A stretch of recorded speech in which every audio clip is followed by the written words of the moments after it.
I'm interested in recycling glass bottles and using them as the structural legs for pieces of furniture. But how do we reinforce brittle glass so that it can withstand heavy loads and reduce its fragility? So today we're going to make a bench that uses an old kombucha bottle as one of the legs, and we're going to reinforce it with epoxy.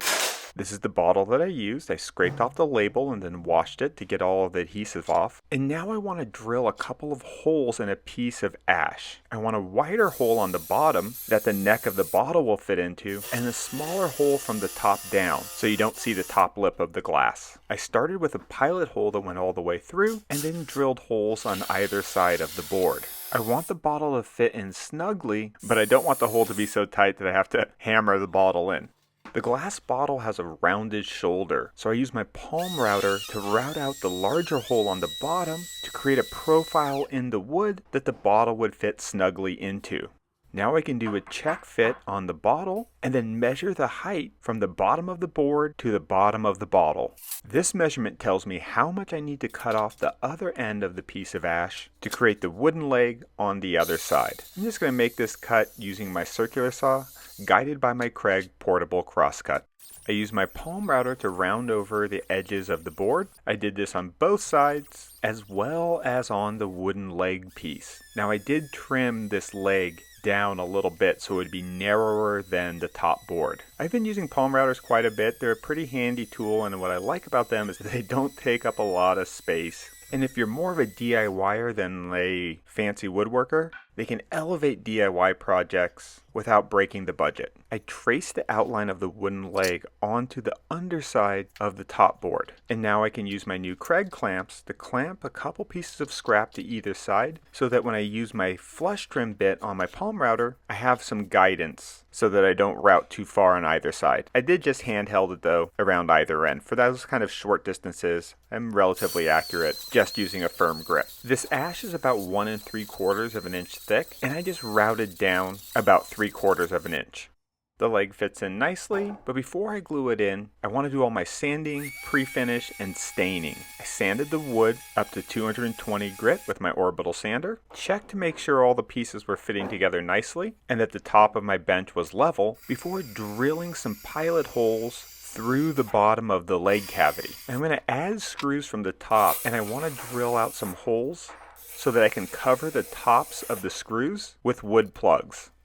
Now this project was to help announce Minwax's 2024 Color of the Year, Bay Blue. Before I add the wood stain, I'm going to apply a wood conditioner. This is just a way to clean the wood, and it gives you a more consistent result when you apply a stain after. I'm using the semi-transparent stain, and what I like about it is that you can apply a heavy coat and then use a rag to wipe off the excess and control how much of the wood grain you want to show through.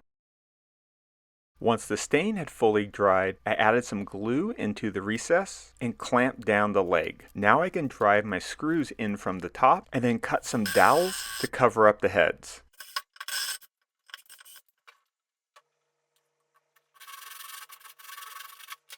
I added some glue to the inside of the holes, pounded in the dowel plugs,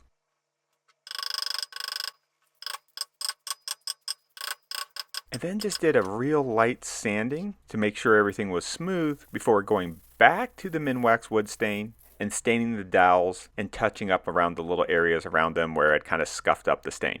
The stain is water-based and is pretty easy to blend in. The stain's great for adding color, but now I want a protective finish, and I'm just using Minwax polyacrylic with a matte finish. I did 2 coats with a light sanding of 220 grit in between. The bottle fits in nice and tight, and the whole thing is quite stable. I really like the idea that you could add water to it and use one side as a vase. Now glass is pretty strong in compression, but it doesn't mean that accidents can't happen. What if somebody was standing on the bench and some other person kicked it with steel-toed boots, right? Catastrophe. However unlikely that scenario may be. So I wanted to see if I could reinforce the glass with some Total Boat tabletop epoxy. I mixed this 2-part epoxy together and then just poured it on the inside of a clean bottle so I could just rotate it around and coat the inside.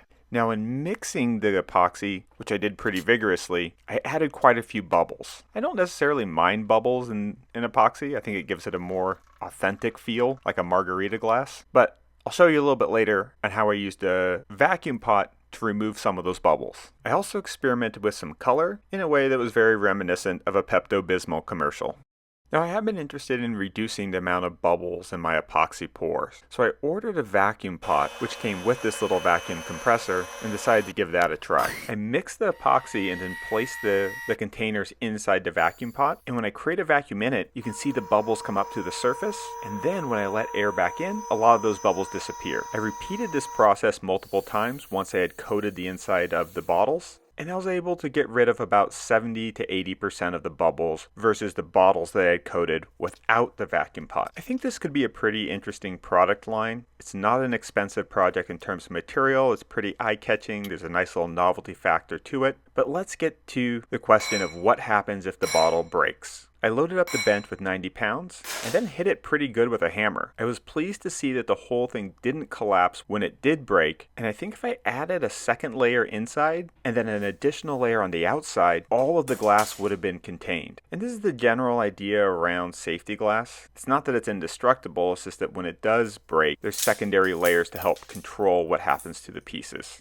But old glass bottles are pretty easy to find, and I'm excited about the idea of transforming them into transparent bases for furniture pieces. And this could be chairs, tables, stools, whatever. All right, thanks for watching. Bye.